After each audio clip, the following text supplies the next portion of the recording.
दिव्य मूर्ति हमारे गांव में पधार रही है।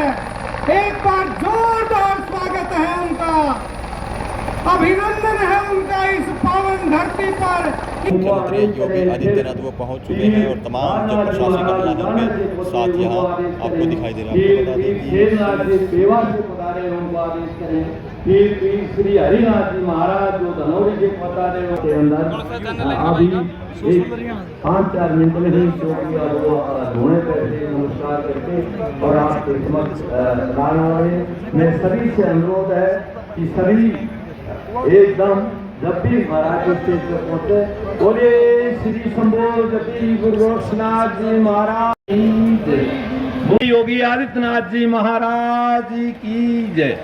सभी भक्तों से निवेदन है कि आज बहुत हर्ष और बड़ी खुशी का दिन है कि हमारे अंदर हमारे जिनकी हम इंतजार कर रहे थे, जिस तेजस्वी और सूर्य का जो प्रकाश पूरे देश के अंदर आध्यात्मिकता, सनातन और समाज सेवा के रूप में जो उजलते हैं वो आपके अंदर। श्री शेरनाथ जी और श्री बालकनाथ जी फिर सम्मानित करें श्री योगी आदित्यनाथ जी को। और बोलना चाहूंगा इस सम्मानित करने के उपलक्ष्य में कि आज के दौर में सनातन की आवाज हो आप। श्री योगी आदित्यनाथ जी के लिए है ये। आज के दौर में सनातन की आवाज हो आप, हर सवाल का जवाब हो आप, हर सवाल का जवाब हो आप।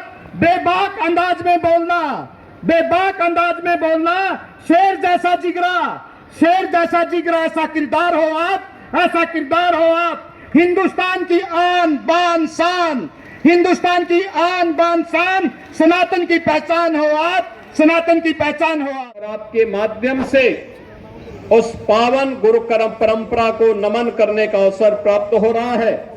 मैं इस अवसर पर आप सभी का हृदय से अभिवादन करता हूं। मैं धन्यवाद दूंगा सोंगल के पीर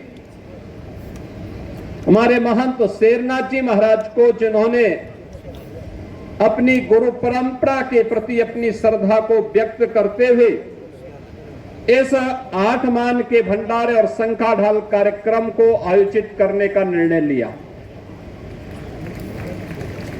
स्वाभाविक रूप से आप सबका सहयोग रहा तो उन्होंने यह निर्णय ले लिया और एक कार्यक्रम आयोजित हो रहा है। और इतनी भारी संख्या में योगेश्वर मंच पर भी और सामने भी आप सभी भक्तों की उपस्थिति, मैं जानता हूं कल इससे भी डबल संख्या में लोग आएंगे।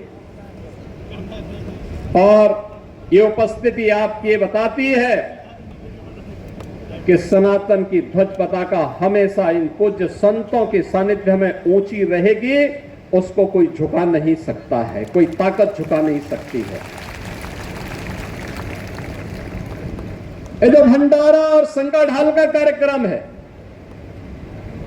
ब्रह्मलीन महंत पीर गणेश नाथ जी महाराज भौतिक रूप से हमारे बीच में नहीं, लेकिन उनके शिष्य परंपरा में महंत पीर यहां पर शेरनाथ जी महाराज ने अपने गुरु के प्रति अपनी कृतज्ञता को व्यक्त करते हुए अपने गुरु भाइयों और अपने आप सभी श्रद्धालु जनों के साथ मिलकर के इस भंडारा और शंखा ढाल के कार्यक्रम को भव्य तरीके से आयोजित करने का एक साहसिक निर्णय लिया। और आज उस साहसिक निर्णय का परिणाम है कि हम सब इस कार्यक्रम में भागीदार बनने का सौभाग्य प्राप्त कर रहे हैं और आप सबका भी दर्शन कर रहे हैं। बहनों और भाइयों, यही तो है सनातन धर्म की असली पहचान। जीते जी तो सम्मान देना ही है, लेकिन जब भौतिक रूप से न रहे तब भी कृतज्ञता का वह भाव अपनी गुरु परंपरा के प्रति, अपने पूर्वजों के प्रति इसी प्रकार से बना रहे। इस भाव के साथ आज हम सब यहां पर आए हैं कि पीर गणेश नाथ जी महाराज ने सोंगल के विकास के लिए, इस पीठ के विकास के लिए, इस सिद्ध स्थल के विकास के लिए इसको बनाए रखने के लिए जो तप की थी, जो साधना की थी, उस तप और साधना का परिणाम आज इस भंडारा और संकाढाल कार्यक्रम के माध्यम से हम सबको देखने को मिल रहा है। और इसीलिए उनके प्रति कृतज्ञता ज्ञापित करने के लिए सभी योगेश्वर, खड़ दर्शन संप्रदाय के हमारे पूज्य संतजन, ये जितने योगेश्वर यहाँ बैठे हुए हजारों की संख्या में और श्रद्धालु जन बैठे हुए हैं, ये सब उस कृतज्ञता के भाव के साथ जुड़े हुए हैं। यही तो है हमारे सनातन धर्म की पहचान। कृते च प्रति कर्तव्यम ऐसा धर्म सनातन। सनातन धर्म क्या है? अगर किसी ने हमारे प्रति कुछ योगदान दिया है तो उस योगदान के प्रति किए जाने वाली कृतज्ञता ही वास्तविक सनातन धर्म की पहचान है। हम सनातनी हैं इसलिए क्योंकि अपने से बड़ों का सम्मान करते हैं और जीते जी तो सम्मान देते हैं, लेकिन अगर भौतिक रूप से वह नहीं रहा तो उसके प्रति कृतज्ञता ज्ञापित करने के लिए इस प्रकार का आयोजन करके उसका स्मरण करते हैं और उनकी अच्छाइयों से प्रेरणा प्राप्त करते हैं। यही हमारी ताकत है, यही हमारी ताकत है। और पंजाब हरियाणा का ये क्षेत्र तो वैसे भी वीर भूमि रही है, भक्ति भूमि रही है। इसके रज रज में सिद्धों का प्रभाव देखने को मिला है। कहते हैं जब विश्व विजेता बनने का सपना देख करके सिकंदर भारत पर चढ़ाई करने के लिए आया, उसके मन में एक अहंकार था। अहंकार इस बात का था कि वो विश्व विजेता बन जाएगा। वो जिस देश में जाता था उस देश का शासन उसके सामने नतमस्तक हो जाता था। उसने इसी गलत फहमी में भारत पर हमला करने का दुस्साहस किया और जब वह भारत के अंदर उसके सैनिक घुसने की दिशा में उसके सैनिक घुसने के लिए आए तो आपने देखा होगा उसे बताया गया उसके सेना का पड़ाव पड़ा हुआ था और कहते हैं कि जब उसके सैनिकों के पड़ाव में किसी एक ने उसे बताया कि यहां एक योगी है, बड़ा सिद्ध है, चमत्कारिक है, वो जो बोल देता है वो सिद्ध हो जाता है। उसने कहा कि उस योगी को बुला के लाओ। तो उसके सिपा सलार गए, उन्होंने कहा कि सिकंदर, विश्व विजेता सिकंदर बुला रहे हैं। उन्होंने कहा कि कौन सिकंदर? हमारा योगेश्वर, सिद्ध योगेश्वर बोलता है कौन सिकंदर? अरे उन्होंने कहा, उसके सैनिकों ने कहा कि जो विश्व विजेता है। उसने कहा विश्व विजेता मनुष्य नहीं हो सकता है, गफलत मत पालो, और हम कोई सिकंदर को नहीं मानते। उसके सैनिक वापस गए, उन्होंने सिकंदर को बोला कि भाई ये तो जो योगेश्वर है ये काफी चमत्कारिक है, लेकिन वो कहता है कि हम सिकंदर को नहीं मानते हैं। अगर आपका देश हो तो हम उसमें बल प्रयोग करें। सिकंदर ने कहा नहीं, मैं स्वयं चलता हूं। बहनों और भाइयों, जब वह सिंध के तट पर बैठे हुए सिद्ध योगेश्वर के पास जाते हैं, वो ये मानता था कि मैं विश्व विजेता बनने का सपना देख रहा हूं तो जैसे राजे रजवाड़ों ने मेरे सामने नतमस्तक होकर के तमाम देशों ने उनके सामने आत्मसमर्पण किया, ऐसे ही या सन्यासी या योगेश्वर या योगी भी करेगा। लेकिन जब सिकंदर सामने आता है, उसके सिपा सालार बोलते हैं कि सिकंदर महान आए हैं, इन्हें सम्मान मिलना चाहिए। योगेश्वर अपने आसन में जमा रहा। और सन्यासी अपने आसन से नहीं उठा।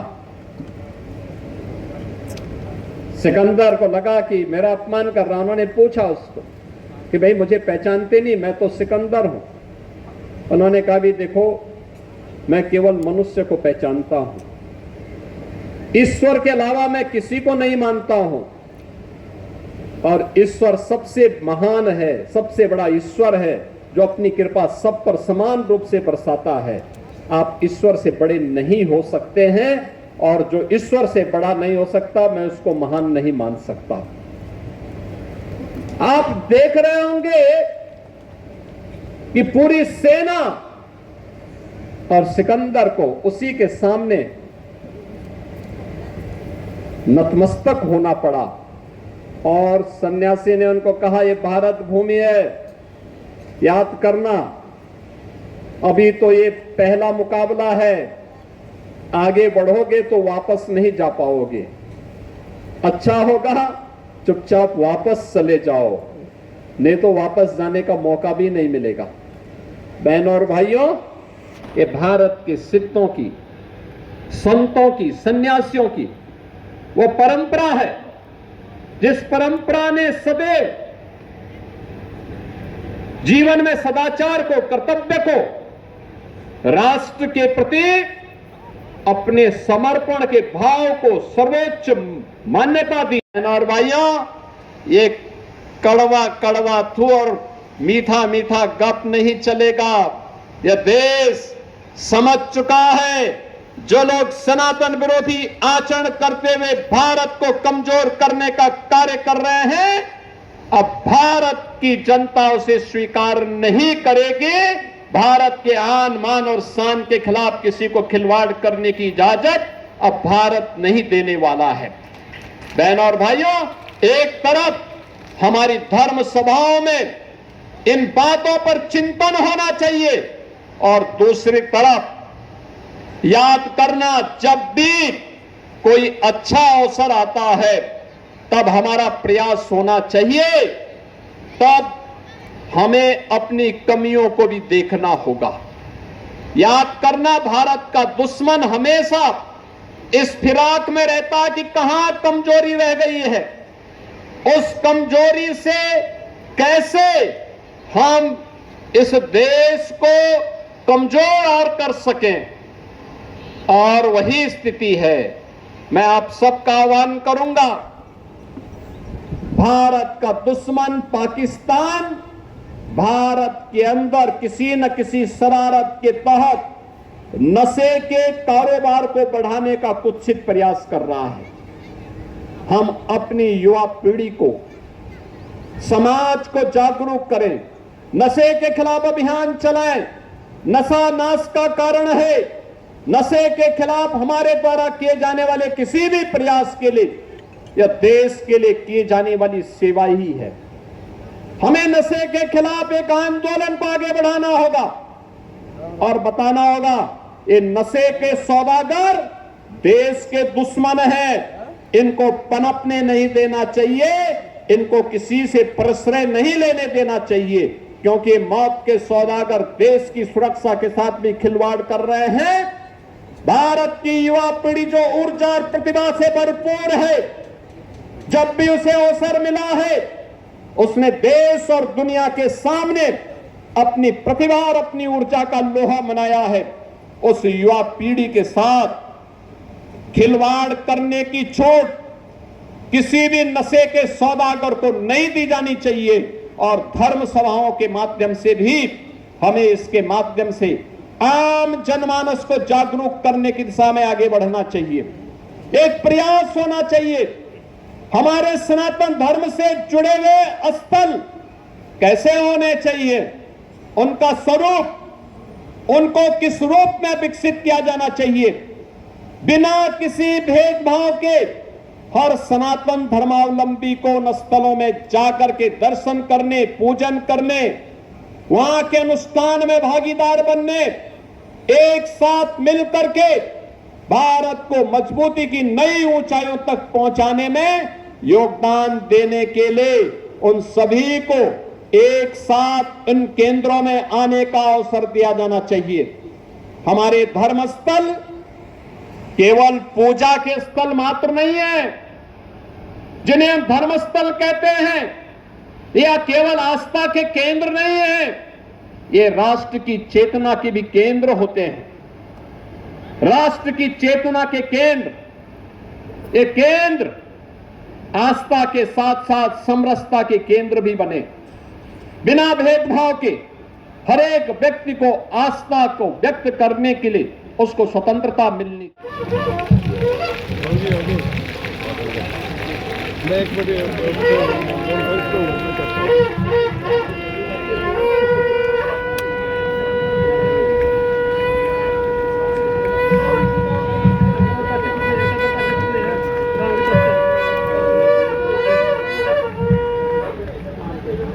गोरक्षनाथ जी महाराज की, श्री सिद्ध बाबा मुकुटनाथ जी महाराज की, महंत योगी पीर शेरनाथ जी महाराज की, सर्व सिद्धों की, नगर खेड़े की। अभी जयकारे आप लोग लगाते रहिए ताकि ऊर्जा बनी रहे। नौनाथों की बोलो, 83 सिद्धों की, बाबा मुकुटनाथ की बोलो, बाबा श्री शेरनाथ जी की बोलो, बाबा श्री गणेशनाथ जी की, सनातन धर्म की।